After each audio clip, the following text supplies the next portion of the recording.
If you ever want to learn to speak a foreign language, you need to understand this here. In order for you to understand the complexity and the nuances and just the main features of a foreign language, you have to do this. Study your own language first. Get better at English. Many people have not learned to speak what is called standard English.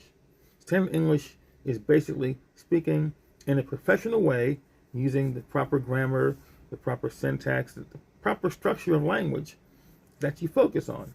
And you see people do things and you say to yourself, oh, I see whether they're making mistakes, whether they're faltering in their speech patterns, they're speaking too slowly, or they're using the wrong words, or they just don't concentrate on utilizing the language that they have, their first language. So before you go into another language, make sure that you can speak your language fluently. And fluent doesn't mean you know everything. There are things in English that I do not know. If I step into a scientific lecture, I'm going to be lost. If I don't study politics and I go into a situation where I'm listening to things that are political, I don't understand the things that are being discussed. I understand the words, but I don't understand how they connect.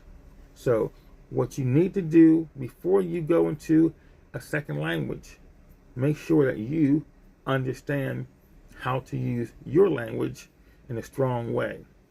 Fluent means to flow, to be able to survive in that environment. It doesn't mean to be able to say everything about everything. It's being able to feel comfortable within the space that you find yourself in.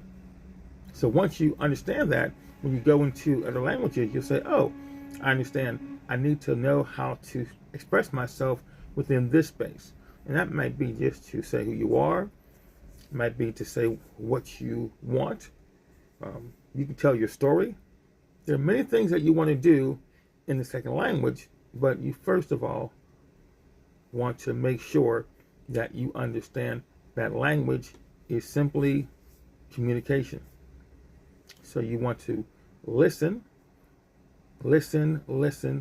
and speak a lot less. When you speak in a very strong and very commanding way, in a very smooth way, even in your own language. This is the first step of mastering a language, by making sure what you have works for you in your language. Let's get going.